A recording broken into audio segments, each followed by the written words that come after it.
So some people have been congratulating me on my channel growth. And I'm like, should I send Steven a thank you card? Dear Steven, thanks for being so consistently awful that people would rather watch me talk about it than do literally anything else. Couldn't have done it without you. Sincerely, the teddy bear guy. I mean, the man is basically my unpaid marketing department at this point. Every time he does something unhinged, my subscriber count goes up. I should be embarrassed, I am embarrassed, but here we are. So this week, Steven Anderson decided to take a bold strategic move.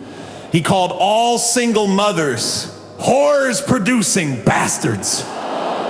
Now, Steven said controversial things before. That's kind of his brand. Some people secretly agreed with his takes, not saying they were right. But people felt like finally someone's saying it. But this is different. This isn't controversial. This is just vile. Nobody, and I mean nobody in their right mind or even their wrong mind is out here going, yeah! Single moms, they're all terrible! Even disturbed people are like, nah, that's too far for me. It's so indefensible that it feels less like a belief and more like a loyalty test, like he's asking his remaining followers, will you defend the indefensible? Will you twist yourselves into pretzels for me? Prove your devotion. And here's the kicker, he doesn't even believe it.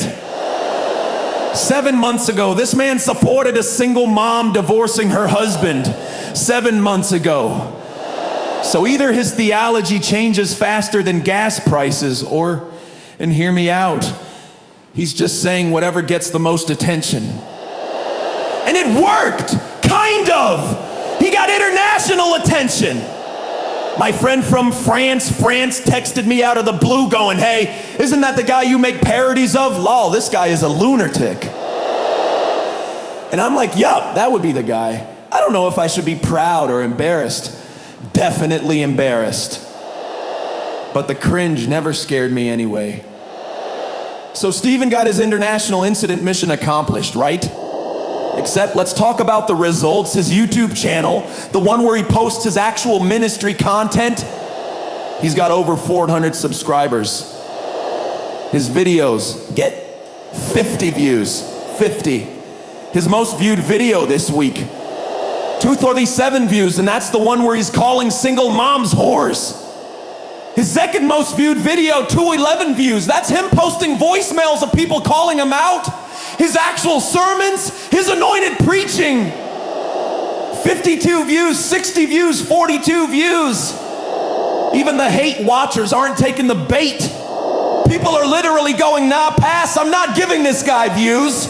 All that screaming, all that self-destructive behavior online, all that international controversy. For that? For 50 views? That's not a ministry, that's a group chat. And speaking of self-destructive behavior, you know what's funny?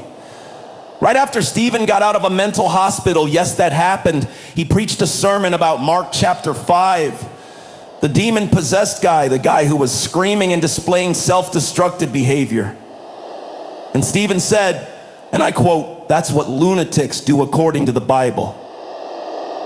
Buddy! Buddy! You literally just did that! You were literally screaming and acting self-destructively last week! The irony is so thick you could cut it with a knife! The self-awareness is in the negative numbers! But wait, there's more. Because Steven loves to pray for his enemies to be struck down, right? Curses people, praise for calamity, the whole bit. There's this woman he cursed, he hoped her baby would be stillborn. Yeah, that's the kind of guy we're dealing with.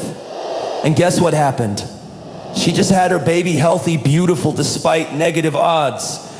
Meanwhile, Steven's own prayers keep backfiring like a cartoon cannon. He prayed for me to be struck by lightning. And instead I became a lightning rod, but for attention. Every time he causes controversy, it channels straight to my channel. 2,000 to 3,000 views and counting. Thanks, Stephen. Couldn't have done it without you. And his son Solomon just changed his profile picture again. More pictures in women's clothing, updated his Instagram with even more such photos. There's a demon plushie in the background for good measure. It's like Solomon woke up and said, you know what? I'm gonna make this everybody's problem. And honestly, good for him. Living his truth, being authentic. While his dad is in the basement making memes at 4 a.m., trying to convince people he's blessed. Now, some people say this is sad, that we should feel bad for Stephen. And I get it, I do. But here's the thing. It's not sad, it's hilarious. It's like watching a toddler try to get attention at any cost. I pooped my pants! Now you have to pay attention to me! And if you get mad, my mom's gonna say you're the bad guys! And everyone just goes, ew, and walks away. Even mom gave him 2 seconds notice before leaving the show. That's not tragedy. That's slapstick. So why am I here? Why am I doing this? Honestly, I don't know. This channel shouldn't work. The topic is dumb, the main character is sad. But people keep watching because they can't stop laughing. They don't want to scream, they don't want to rage, they just want to get together and go, look at the toddler pastor. He made another stinky lull. And that's where we are now. I'm basically a glorified daycare worker, documenting the chaos so everyone can appreciate it without the smell. You're welcome. I'm here wondering when he'll stop running long enough for me to put him in clean underwear. Spoiler alert. Probably never. I'm not the hero of this story, by the way. I'm not here to win, I'm not here to gloat, I'm here to help people. I'm the servant, the documentarian, the guy with the camera at the circus, and Stephen, he's the one who keeps walking into rakes cartoon style and wondering why his face hurts. Thwack! Ow! Thwack! Thwack! Why does this keep happening to me? Buddy, you're choosing to walk toward the rakes. And the saddest part, or the funniest part, depending on your perspective, is that he knows it's not working. 400 plus subscribers, 50 views per video, international controversy, no ministry growth, prayers backfiring, kids fleeing church in the worst part of Phoenix, weekly incidents, living in a basement, wearing maid outfits. And through it all, he keeps going, blessed and growing, we're purifying. This is all part of God's plan. No, Stephen, this is just what happens when you hit the self-destruct button and forget to let go. So here's where we're at. Stephen took a loyalty test nobody asked for. He said something so vile that even his own followers are going, maybe not this one, Chief. He got international attention and still only managed 50 views per video. His prayers backfire so consistently that I'm starting to think God's just trolling him at this point. And me? I'm just here with my teddy bears, my AI videos, and my bewildered expression going, how is this my life now?